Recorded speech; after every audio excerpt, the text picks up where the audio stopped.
Radio. This is Pet Life Radio. Let's talk pets.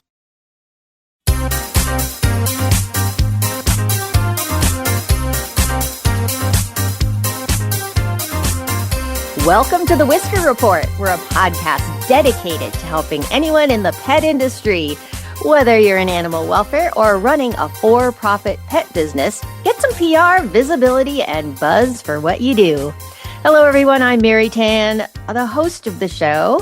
I am the principal and founder of Whisker Media, a pet public relations firm based in Buffalo, Minnesota. I'm also joined by my fabulous producer, Mark Winter of Pet Life Radio, who gets us to you each and every week. Hey, Mark, how are ya? Hi, Mary. I'm good. Nice and warm here in Florida. Oh, of course. I see you have some fancy new glasses this week. Yes, I haven't been wearing them as much, but I've decided I want to be a little bit more sparkly. Sparkly. Good choice. Now your eyesight can finally match your personality. Yes, because, I came back from Global, which I didn't see you there, Mark, Global Pet Expo. This is the first year we didn't go, and we've been going since 2010. But this year we just decided not to. That's all. A lot of people asked where you were. Oh, which people? Do you know Maria and Jerry from USA Today? They were there and they were saying, where is that other lovely couple? Oh, okay. Well, that's nice. No, this year we just decided not to go. Yeah, it was interesting because this is the first year I basically only had one client there. The others chose to either just do Super Zoo, the pet trade show, but because they felt like they weren't getting the ROI on trade shows, and it's also so expensive, right, to have a booth. So a lot of them just decided to do one. So we'll see what's happening. I sort of felt like it was a little bit quieter than usual, but then, it's really hard to tell at these shows. Like, they're so big. Some people said it was busier than ever, and some people said, they didn't see a whole lot. We discussed this when we had Corey on. Right. Who runs their PR, that there isn't much for media anymore. The media room is smaller. There's no events for the media like there used to be where everyone could get together and see each other. And, you'd have to just kind of hope you run into somebody in the aisles. Yeah.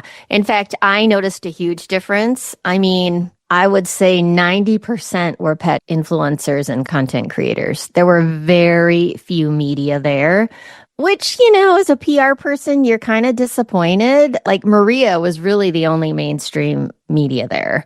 I'm trying to think. Usually the Wirecutter from the New York Times, that's a section, it's all about products. They are normally there, and I didn't see them there. So it was a different show. It just felt like a little different, although I did talk to Corey, and she said, no, the numbers are high. They sold out on all their booths. So I guess it just depended what you were up to there. But they haven't had like celebrities like they used to. We used to go to try to get good interviews with celebrities. And speaking of celebrities, I'm sure you saw we just had Valerie Bertinelli on Catitude. I did. Oh my gosh, that's so exciting. Talking about her cats. And she was really fun and really, really nice. Oh, well, we love Catitude. If you haven't heard Catitude, it's hosted by Michelle Fern, who is also the lovely wife of Mark.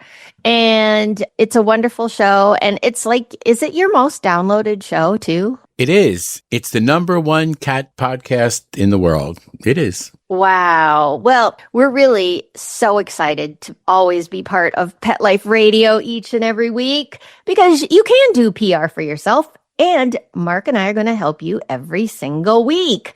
Now for the good stuff. Our guest today brings a sharp eye for storytelling and a deep understanding of how brands connect with audiences in meaningful ways. As business development manager at BrandPoint, Sarah Blood helps organizations craft compelling content strategies that inform, engage, and inspire. With a strong pulse on media trends and a passion for impactful communication, she plays a role in bridging the gap between brands and the people they serve. Please welcome Sarah Blood. Hey, Sarah. Hi, Mary and Mark. It's great to see you today. Thanks for having me. Yeah, well, you are also right in the midst of a staycation. So we want to thank you for coming on the show, even though you're technically not on duty. Oh, that's okay. I love to talk about ways that pet people can get their brands out there. And pets are near and dear to my heart, being a pet parent myself. Yeah, so Sarah has a background in pet PR as well. So, Sarah, tell us a little bit about yourself. Yeah, absolutely. So, as you mentioned, I currently work at Brandpoint. We're also in Minnesota, in Hopkins, Minnesota. So, we partner with a lot of brands, both agencies and directly with companies to support their products and services in raising awareness and engagement. But I actually started off as a reporter. So, I was a daily newspaper reporter up in International Falls, Minnesota, when there was the International Falls Daily Journal. So, basically the opposite end of the earth, Mark, from Florida. So if you get to the point of Minnesota, you're almost there. But yeah, we had a weekly creature feature. So I used to cover the animal that was up for adoption that week, and actually adopted one of my first cats, Sasha, through that. That's the worst, when you are writing about pets up for adoption and then you end up adopting them, right, Mary? We have a little bit of experience there. Yes. And then worked for a Twin Cities weekly newspaper in Minneapolis, St. Paul. And then decided to make the move over to a PR agency. So I was very fortunate. I got to work at Carmichael Lynch Spong, which is part of Carmichael Lynch. For pet people, Carmichael Lynch is probably the most famous for doing the Subaru commercials. And so I got to work on a lot of different fun pet accounts over the years, everything from the Petco Chihuahua races that we held in New York City and at the Petco Park in San Diego. I got to work on a lot of like pet care products, Merrick Pet Care when they launched their dog food. So it's a lot of fun, different things over the years. And then eventually moved over to becoming a freelance PR person, worked with a lot of nonprofit organizations, including pet organizations. And then most recently moved to Brandpoint, which I can't believe I've been here 4 years. But what's really fun, and a lot of people get a chuckle out of, is I was a client of theirs for 20 years before I joined. So a lot of times I was the first client that people who were hired got to meet. So I got to be their guinea pig in a lot of ways. Oh, that's awesome. So explain to us. Oh, by the way, so I met Sarah through Maria Rattan, who was my boss when I was in TV news. And Sarah, you worked with her at Carmichael Lynch as well, right? Correct. Yes. Yeah. She said, there's a person that you need to meet. I just know you two are going to hit it off. And sure enough, I think we met for like coffee, and that ended up being lunch, and then like another hour after that. And then Mary, you probably remember you helped me with a rescue during the pandemic. So I had seen a dog get picked up by the police, and it was just the saddest story. It was a dog found in a grocery cart behind a convenience store. And I reached out to Mary because I knew your organization was loosely affiliated with the situation. I said, I know those Jack Russells are hard to adopt out. And she was a senior. And I said, if I can help in any way, let me know. And sure enough, Maggie's been with us 5 years later. Yes, exactly. I remember that. And I remember it was just so, who would leave their senior Jack Russell in a shopping cart at, which store was it at? Target, right? It was Walmart. Yeah, in Coon Rapids. Oh my gosh. Yeah. And we talked to Maria on this podcast a few episodes ago, and that was about the TV news business. That's a great topic. Yep. Yeah. She kind of revealed some of the down and dirty secrets of news judgment. Yeah. So tell us more about Brandpoint. Like we were talking earlier, and it's not a PR firm, but it's not a marketing firm. It's kind of like you said, a partner firm. Yeah. So we partner with a lot of organizations. We like to be the extension of your team. And a lot of teams nowadays, the reality is they're working with less budget. As you just mentioned with Pet Expo, there's fewer media to work with. And so we're trying to help clients get their message out in a couple of different ways. So what we primarily do, what we're traditionally known for, we've been around for 30 years, by the way. So we've been doing this for a while, was digital content distribution. So what we do is we help you create an article, or you can provide us an article, video, listicle, infographic, and we can distribute it through our publisher network. So we have partnerships with some of the biggest publisher sites, but we also work with a lot of small and mid-sized markets too. So we basically can distribute that content because it's paid placements. You don't have to worry about the paywalls that often get in the way of placements.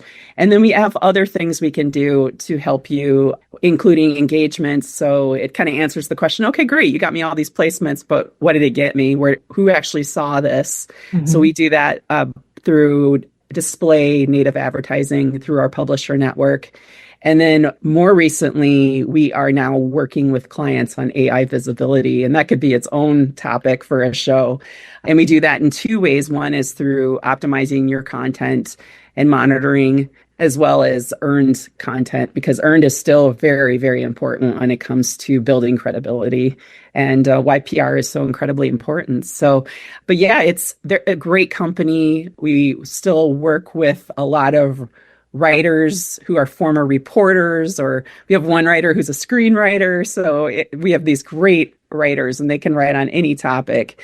And then we work with a lot of great publishers, including Hearst Publications. So you're looking at like SF Gate. We work with New York Daily News, Chicago Tribune, Miami Herald, as well as a lot of smaller newspapers and online news sites throughout the country. Yeah. So does it come across then? Does it say sponsored content? Correct. Yeah. So it does. Okay. It is labeled as sponsored content. That's a federal requirement. So whenever you're sending out a message that is commercial and it's paid for, so that could be a press release that you send over the wire, what we call our service traditionally as a MAT release.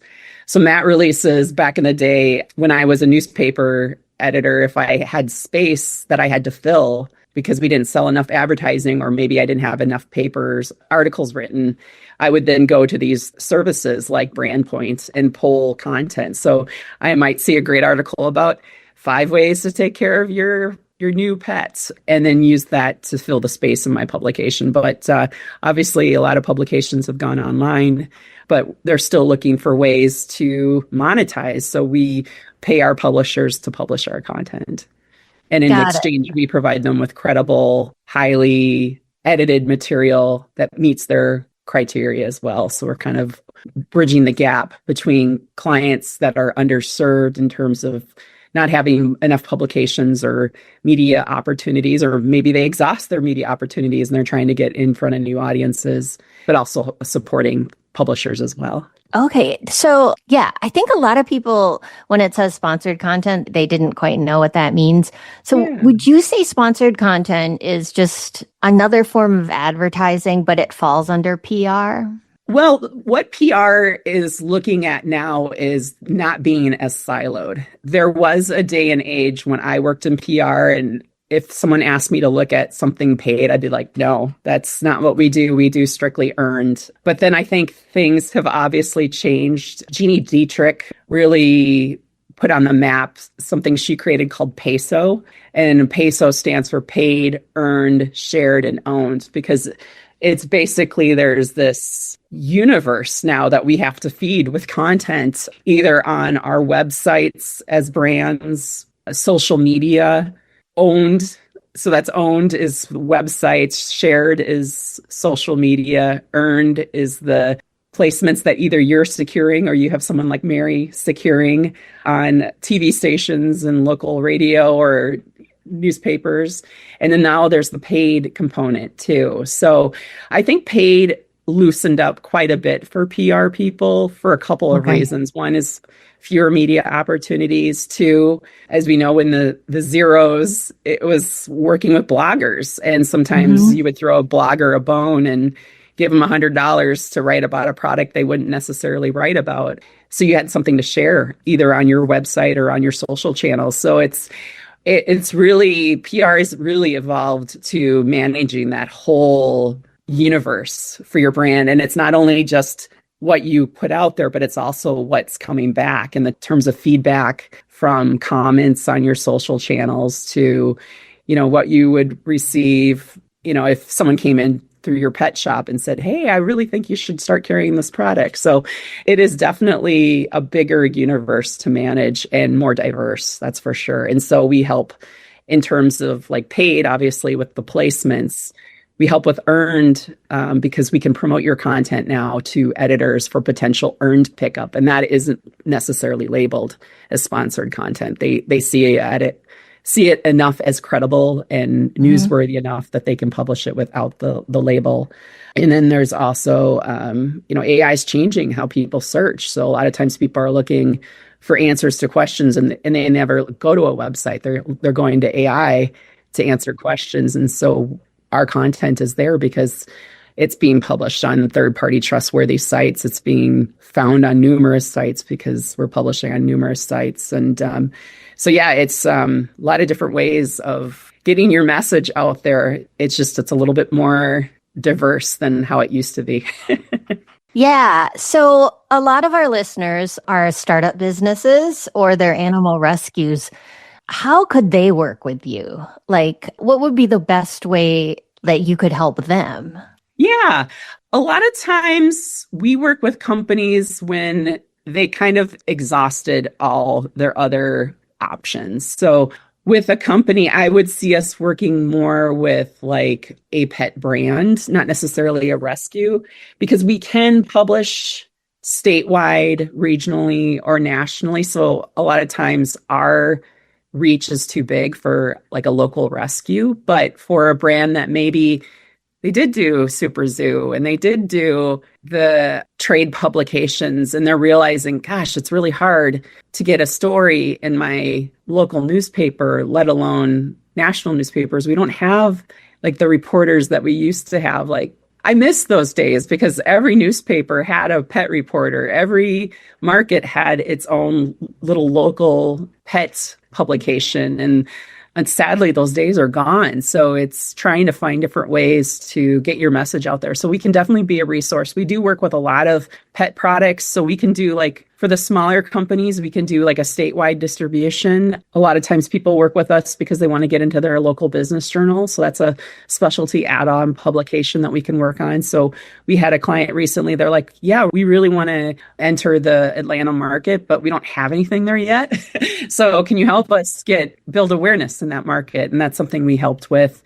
The other thing that's really nice with Matt releases is we can also do Spanish. So if you're trying to get into another market, I mean, we've seen the explosion of pet owners in the Hispanic market. We can help with that as well. So, but yeah, usually with pet products, and we've worked with a lot of dog food, a lot of pharma, a lot of pet supplies. It's, figuring out, do we want to go statewide, regional, or national? Do you just want distribution? Great. Let me distribute your content. The great thing is we share live links to all your placements. Your placements don't have paywalls, so you can repurpose those links. It's kind of like Rumpelstiltskin. I always say, you got to turn your content into gold. So where else can you repurpose this content? The other thing that's really nice is we can create your content for you. It remains copyright free, so you can repurpose it on other channels. So I'm just like, Rumpelstiltskin your content, put it in your newsletter, put it in your email distribution, share those links on your website, do all the things that you can do to make sure that you're repurposing that content so that it turns into gold. And then the other thing we can do is drive engagement through native advertising. So with our engagement campaigns, one of our methods is with one of our publishers, we can actually guarantee benchmarks, which is great. Oh, wow. So we're looking at 3,500 engaged views. At least 1,000 of those engaged views, readers are spending at least 15 seconds with your content. So that's another metric. I think it's when there's no guarantees in PR, it is very nice and it's kind of a relief for clients that work with us because we guarantee the benchmark on the engagement. But if you do a national distribution, we also guarantee a minimum of 800 placements. And we usually trend north of 1,000 placements. And then the specialty premium pubs that you can layer on, that's guaranteed. So with USA Today Inc., there used to be Gannett. So that's like Detroit's newspaper. Business journals, we can layer those on. And then it's kind of a mini built-in customer journey. So not only are we publishing your content on their sites, we're driving engagement, but then we share that reporting back to our clients. And with the USA Today pubs, they even include a companion ad so we can drive traffic to your website. So there's a lot of different ways we can support clients in getting their message out there. That's great. So do you do earned media pitching for your clients as well? It's not pitching per se, but it's something we traditionally did in the past where we would promote your content on a publisher. We had a site, Brandpoint Content, that editors could go to and download content. But now we are relaunching that website, which is great. So we're working with clients as kind of a push-pull strategy. And by that, I mean, we're letting clients know, like, it's spring, so this is a great time to talk about how to incorporate your pets in a wedding or how to plan for summer travel with your pets. So we'll tell them when our deadlines are for publishing those articles, and then we'll promote those articles on our website to our editors for potential download on their website or in their publications. So, and then we monitor for those placements as well. That's part of a newer product we're now offering called AI Optimized, because clients need to do a number of things to get their message out there to ensure AI visibility. So we help with that as well now. Oh, that's so awesome. Well, we have so much more we want to ask Sarah, but first we got to take a quick break. Take a bite out of your competition.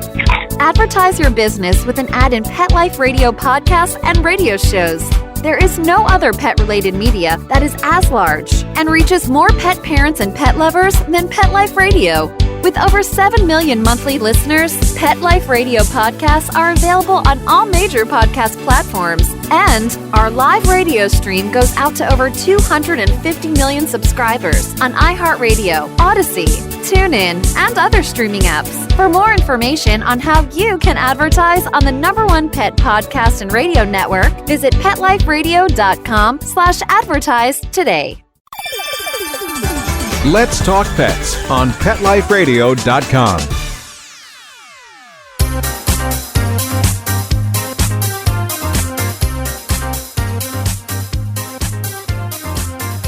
And we're back with the wonderful Sarah Blood of Brandpoint. Sarah, a lot of people don't understand the difference between PR and marketing, or some people say PR is part of marketing. How would you describe that? Oh, that's a great question. I had the opportunity after Carmichael Lynch to work in a marketing agency. I wanted to challenge myself with that because I wanted to see how PR fit in to the bigger picture.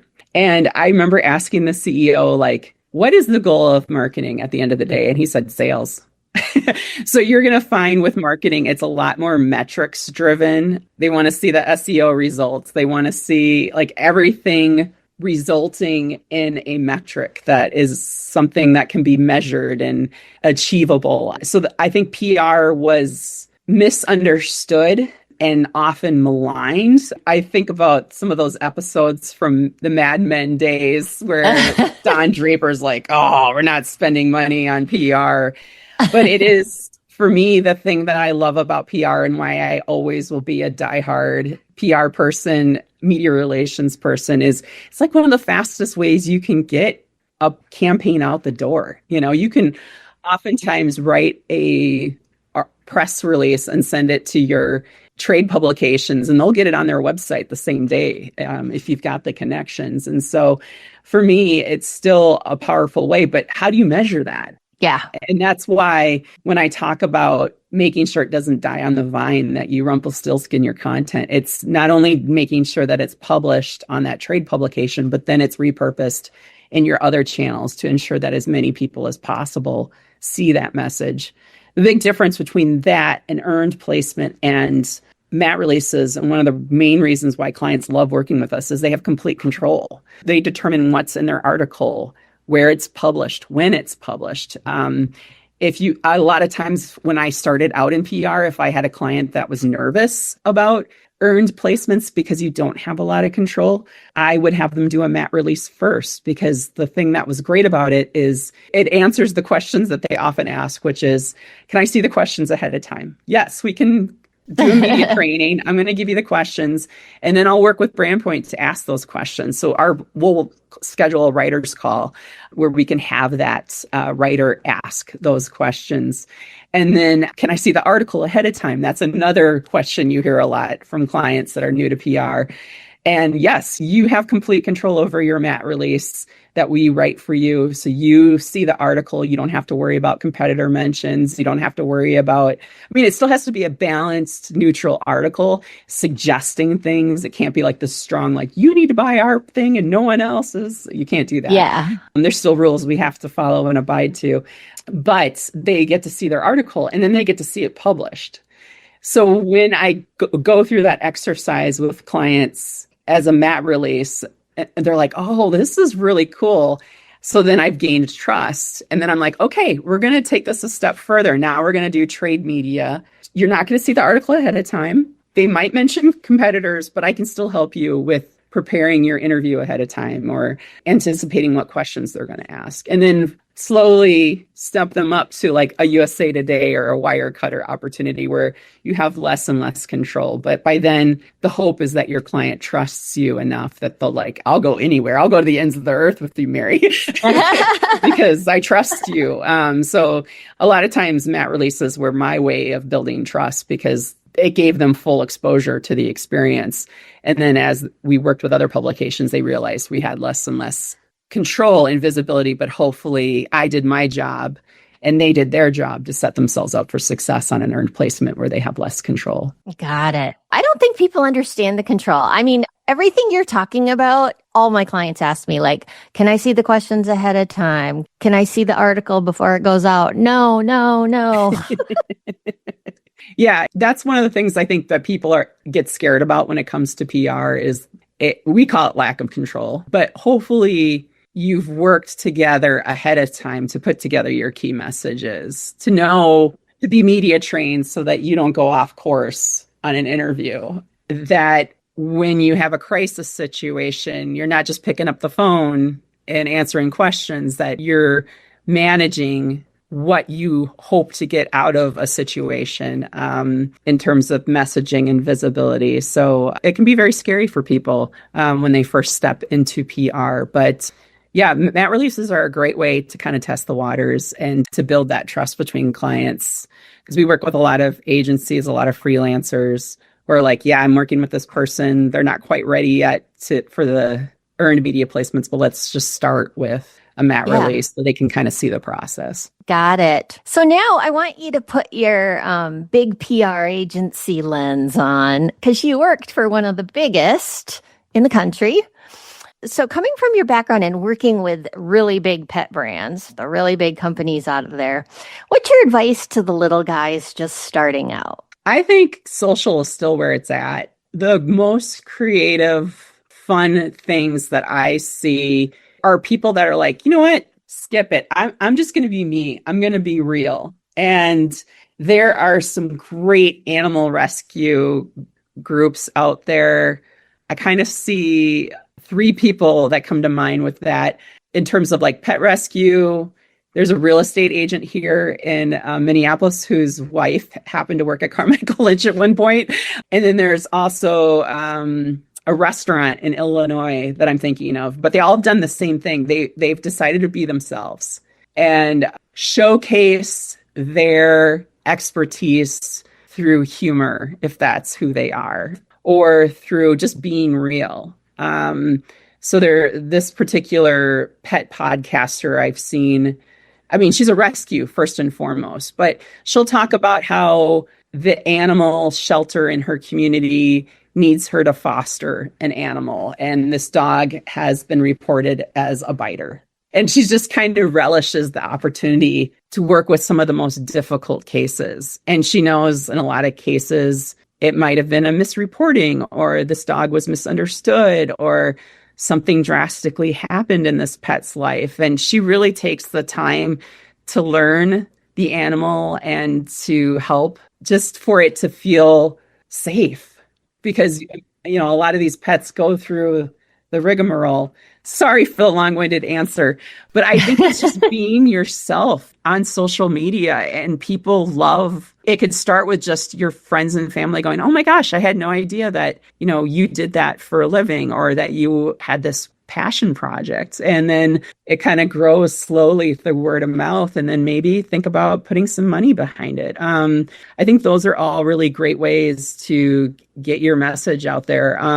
I still do pro bono work from time to time. This was not pet related, but I did do some earned media placements, and I also did some paid social for an event, and we surveyed the people who attended. We had way more people than we anticipated, which was wonderful. It was a great turnout, and the majority of them said they saw it through social media. So, Wow. And we only threw I think it's like $150 against it. So it wasn't a whole lot of money, but also know where your audience is, because you can't throw $150 on Facebook if you know your audience isn't there. So I think it's also figuring out where your audience is, if you're hearing like a lot of people are on WhatsApp or Instagram, but also kind of going out. The nice thing is a lot of these are connected. So you might find audiences in unexpected ways. Like, oh, I had no idea that Facebook had this many pet owners, but I think if you're going to start anywhere, I think social is a great place to start. Okay, that's great advice. I 100% agree. It's probably the most financially feasible for a startup. But we're going to take a quick break, and we're going to end the show with some parting thoughts from Sarah. Begging to hear more of your favorite show? Full episodes of all our shows are available on demand. Go to PetLifeRadio.com to fetch our entire lineup of Possum Pet podcasts. Also, dig us up in iHeartRadio and iTunes. Let's talk pets. Live and on demand, only from Pet Life Radio. Let's talk pets Let's talk pets on Pet Life Radio. Pet Life Radio. PetLifeRadio.com.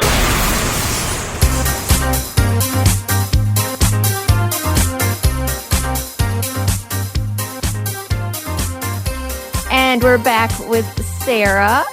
Sarah, what is your advice to all the small animal rescues and the small pet businesses that are just, kind of struggling to promote? They know they've got to promote their brand. They want to do PR. They want to do marketing. But, it's like they're running the day-to-day operations of their business. Oh, I can totally relate with that, running my own.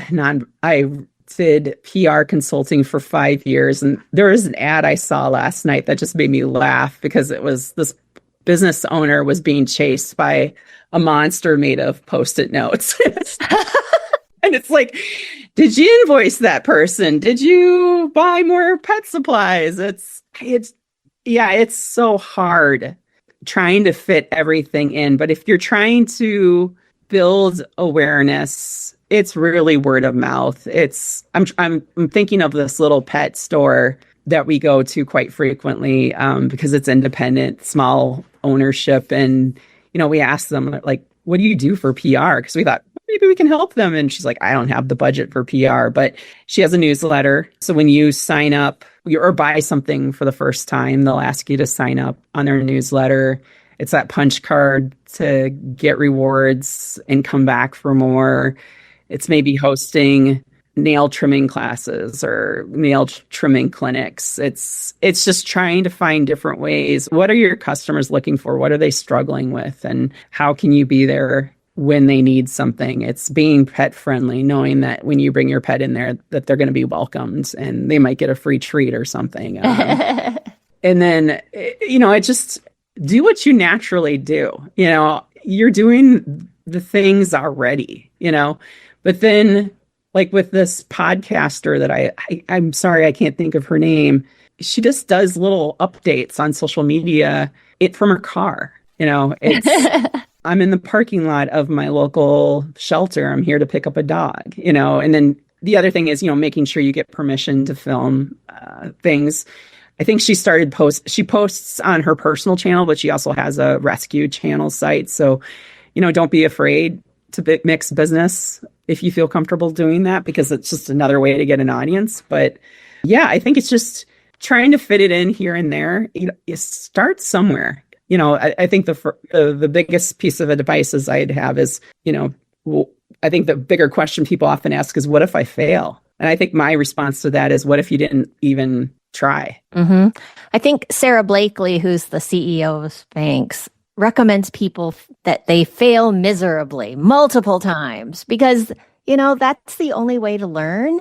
And here's the other thing. You can spend all day running your business, but if nobody knows anything about it or that it even exists, then what's the point, right? Exactly. And it's asking other people what are they doing? I think that's the other thing is you can be so isolated and in this bubble and I got to help this client today. I got to send these invoices out today. But I think sometimes just having that cup of coffee with someone, like last week, I introduced you to my sister-in-law. She's a vet tech and she really wants to start her own pet care business. And it's like, who you need to talk to. I think that's that's my favorite part of who I am as a person is connecting people. Oh, you need to talk to this person because and it was just, I reached out to Stephanie and I said, how was your phone call? She was like, oh my gosh, it was like over an hour long. And then she kind of shared her hopes and dreams with me. And I was like, that's fantastic, and I think it's learning from other people's mistakes. Like that was the first thing I did when I started my freelance is I met with a lot of freelancers and I just said, what's the one thing you would do differently if you were to do this all over again? And what was your biggest mistake? But also what turned into a happy accident? What were some of the things that were unexpected? And I think that's the other thing is just reach out to your community. Don't look at them as a threat and that I'm like, oh, I'm competing with this person, because there's enough room at the table.